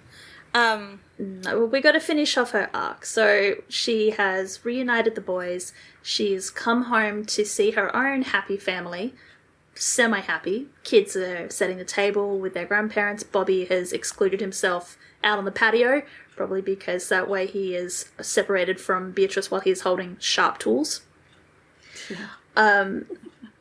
She goes up to her bedroom, and again, I have to scream one more time. She goes up to her bedroom to put her service weapon away, and why the fuck did she bring her service weapon home? Yeah, is that a thing in America? Because You don't bring your service weapon home. I don't care that she very carefully puts it away in a safe. It should have stayed in the station. Are we sure you that... don't take your service weapon home? Because it was in her handbag, so we're sure that's not just her, like, her personal... Why would she have a gun if she's like? Because it's America. Why would she They be carrying? all have guns. But why would? But no. But it's in like the little snappy holster thing that would go onto her belt. I thought it was... So she's taken it off her tool belt, put it in her handbag, smuggled it out of the station to then put it in the gun safe in her bedroom. Because I know in Australia they're not allowed to take their work gun home. No, and there was a big thing with a domestic violence case where a police officer did take his service weapon home and then used it to unalive his partner. Yeah, well, ex-partner. Yeah. But there is absolutely no reason. This is not Chekhov's gun. It does not come back up again. I guess they just needed a reason for Athena to go up into her bedroom. Yeah, she couldn't just be, like, taking her, like, watch off or something? No, like... Which is what she does after she puts her gun away. Exactly. So they don't need to have the gun. It's just some little element that they've thrown in there for, oh, this will look good on screen, and I'm screaming and I go, but it doesn't make sense. Again, America. But while she's up in her bedroom, she is sitting target for Beatrice, who comes in, and you think that she's being nice because she brings up Tanya Kingston, which, for those of you just joining us, is part of Athena's origin story. She was a little girl that went missing when Athena was a child. They never found her, and she was the reason that Athena became a police officer, because she never wanted anybody to go through what Tanya Kingston's parents went through, missing their child and never getting answers. And Beatrice is saying that she remembered the Tanya Kingston case when she was watching the news story about the little boys that Athena had reunited with their parents, and she thinks that she kind of understands Athena a little bit more now. Yeah, or at least the job part. Yes. Why she took the job. Yes, but conversely, she then scolds Athena. That makes me want to scream as well, but that's for... Yeah, but you gotta wait. You gotta wait. Future episodes. But while Beatrice says that she thinks she understands Athena a little bit more, she then proceeds to scold Athena, saying, but you never understood me. Saying that, I met... This whole dialogue, this whole monologue is just ridiculous. Yeah, I honestly tuned out at this stage. She met a man, fell in love, made a home, raised a daughter, who then proceeded to run away from us and has never stopped running since. Like, that's what kids do. They leave eventually. And then, hey, if you're nice, maybe eventually they can't afford rent and move back in. I mean, who would do that? Sorry, parents. Athena disagrees. She said maybe I was running, but she wasn't running away from her parents. She was running towards a job, a family, something important. She says that she needed space where she could build a life, and obviously Beatrice was not giving her that space. And she's created this space for herself, she's created this life, she's created this family, and she wants Beatrice to be a part of it. But she will only accept her in her life if Beatrice accepts her and her family, and that now includes Bobby. And Beatrice says, I love you, baby, but you are making a terrible mistake. And I worry that the next time your life falls apart, you won't be able to put it back together. And then she drops the mic and leaves the room before Athena can say anything. And while we're contemplating what's going on with Athena and her mother, this is obviously Friday night because Maddie's all dressed up for her date. Yeah, she looks beautiful. She's done her hair, got her hair did. She's got some bright lipstick on. She's got some fancy clothes. And she's running down the stairs in her apartment because her phone, which is on vibrate, but like jackhammer intensity vibration, that she could hear it vibrating on the table from upstairs. Yeah. And it is her lawyer checking in with Maddie to tell her that they have been unable to serve Doug with the divorce papers because they can't find him. And while Maddie is having this conversation, there is a buzzing noise, and she goes over, and suddenly, within the last couple of episodes, Maddie's apartment has gone high security because she now has a video intercom next to her front door, which is apparently connected to an external security door somewhere in the apartment complex. Which, why the hell did Maddie have like 3 cameras set up in her living room and a camera set up at her front door if she has this video intercom? Maybe maybe they only installed it since Buck moved in because he can't be bothered looking at his phone on the app. Because this isn't linked to Maddie's front door. This is linked to the door of the apartment. So you have to go through this door to get to Maddie's front door. So, I mean, it makes sense because if you are running from your abusive husband, it makes sense that you would want to go for a high security apartment.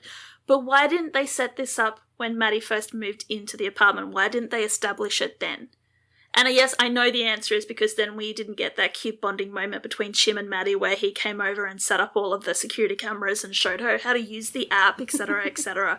But maybe the complex already had all that stuff installed. She just wanted extra peace of mind in her own little space. Okay, but then you go back to that episode where, like, we had that scene where the noises were making Maddie really jumpy, and she heard something outside her front door, and she checked the app, and the app goes, "There's movement outside your front door." But shouldn't... Yeah, no one should have been able to get in. The intercom should have... Yeah. No one should have been able to get in because they've got that external door that can only get in if someone's buzzed you in. It just...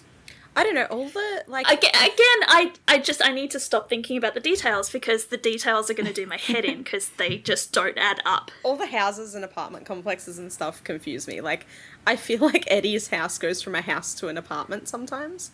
Like, I know it's supposed to be a house. 100% does. But sometimes it feels like an apartment. I'm just like, is it a house or is it an apartment? And it was the same with Abby's house. Like, I think that was an apartment.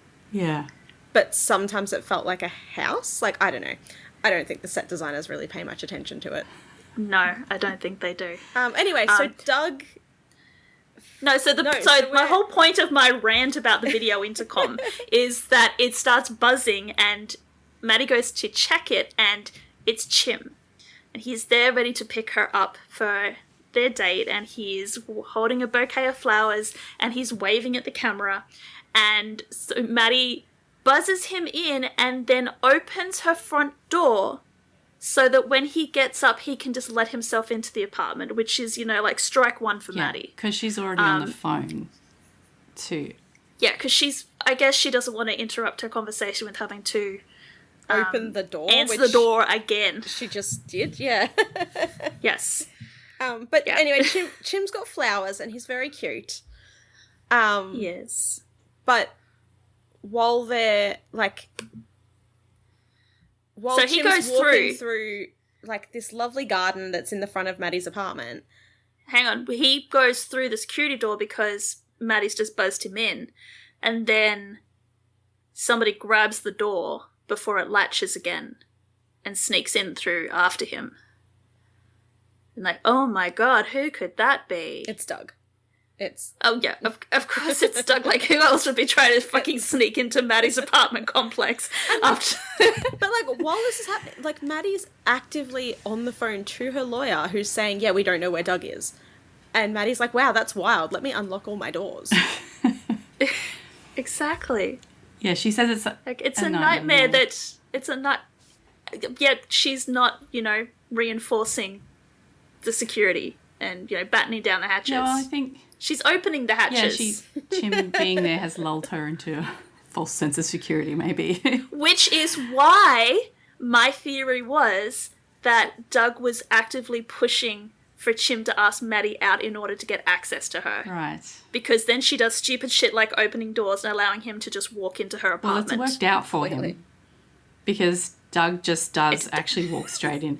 And as Chim is walking through this beautiful garden, like this is the first time we've ever seen like any of this part of Maddie's apartment complex, I guess. Doug just comes up behind him and like stabs him in the gut.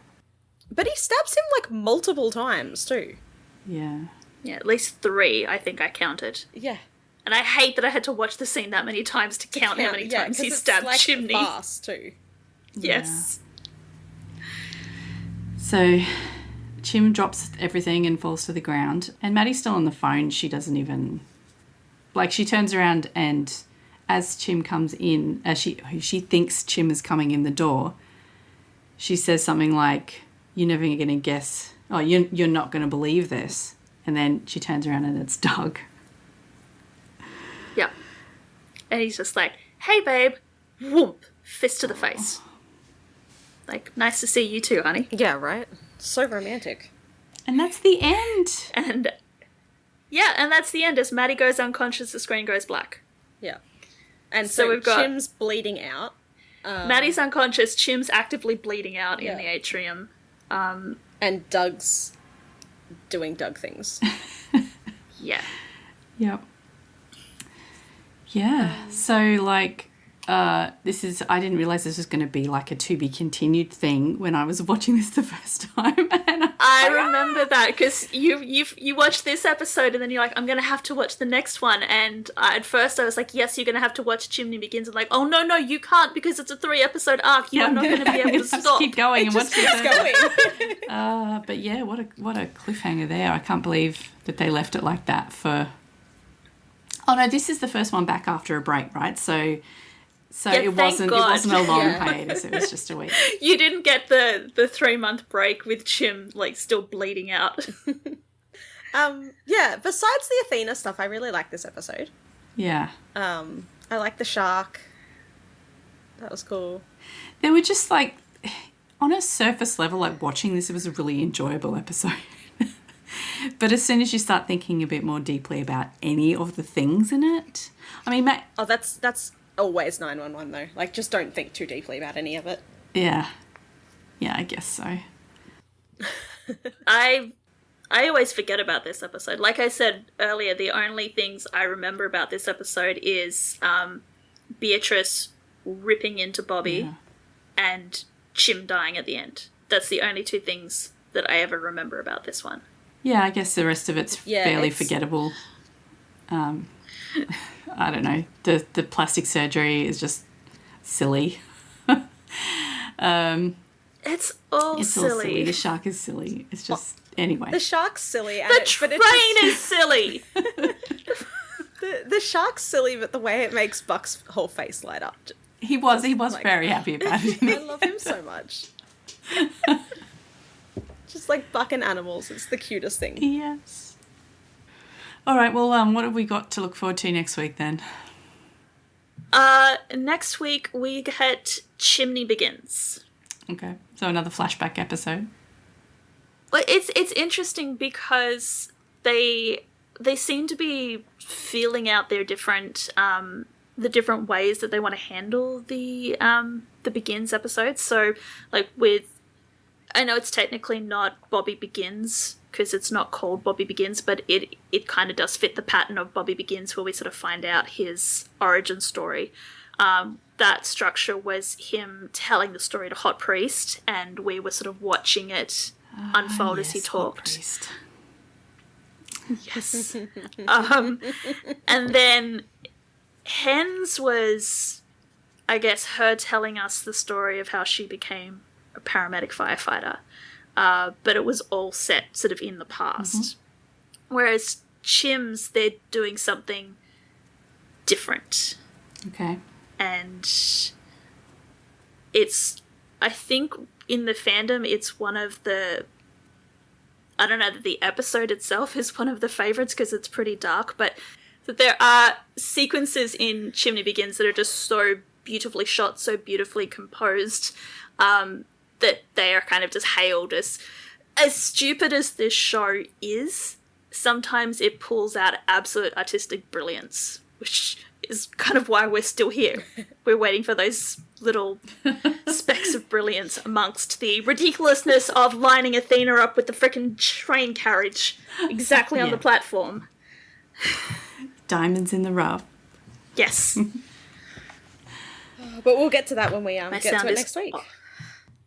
And the summary for next week is literally, look back at how Chimney joined Station 118 and became the firefighter and paramedic he is today. Yep, that's it. Which I think kind of undersells the story. It does. And as for our triggers, there is multiple building fires. We have bullying and hazing because it's version 1 of the Station 118. Oh, not those guys again. Ugh. Unfortunately, yes. And I hazard to say they're even worse this time round. We have daddy issues. Naturally. Again. We have death of a family member. There is a funeral. We have a explosion due to a gas leak. There is a pregnant woman at threat. There is vomit, if you are somebody who can't stand to see vomit on screen. And, of course, Chimney is at threat from stab wounds. Mm-hmm. Anything else that we want to say about this episode before we finish up? No, just thank you to everyone for their patience. I know that this episode was a little bit longer. The break that we said that we were going to take, it's a little bit longer than we anticipated. Yes, we had some small technical issues, but I think we've got through it okay. And we're back. Yeah, we'll be back each week now until we're at least Can't the end get rid of of us season that 2. easily. we're almost more than halfway through the season 2 now. Cool. Well then, please do let us know what you thought of this episode. If you found the emergencies just as ridiculous as we did, or if you love this episode, we'd love to hear from you. Just let us know. If you are a staunch Kristen Rydell defender, please drop us a line and explain to us what it is about her writing that you appreciate so much. You can do that by leaving us a comment on this episode's post on thatweewooshow.com or directly in Spotify. You can send us an email, contact@thatweewooshow.com, or you can let us know on our social media accounts, Twitter, X. No, I'm just going to call it Twitter. Yeah. It's Twitter. The only thing we will ever dead name is that up. Yep. Instagram, Yes. TikTok, Theoretically. etc.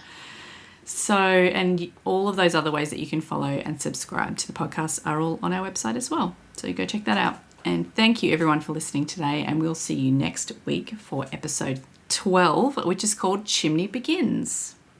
See you then. Bye. Bye. 911 is a fictional show, but many of the situations portrayed happen in the real world too. If any of the topics we've discussed in this episode have affected you, please know you're not alone. You can call or text numbers in your country for help. Just Google crisis support in your location to find out the number. If you enjoy our podcast, you can help us out by leaving us a review on Spotify or your preferred listening app, and by sharing our social media posts. Find out more at thatweewooshow.com.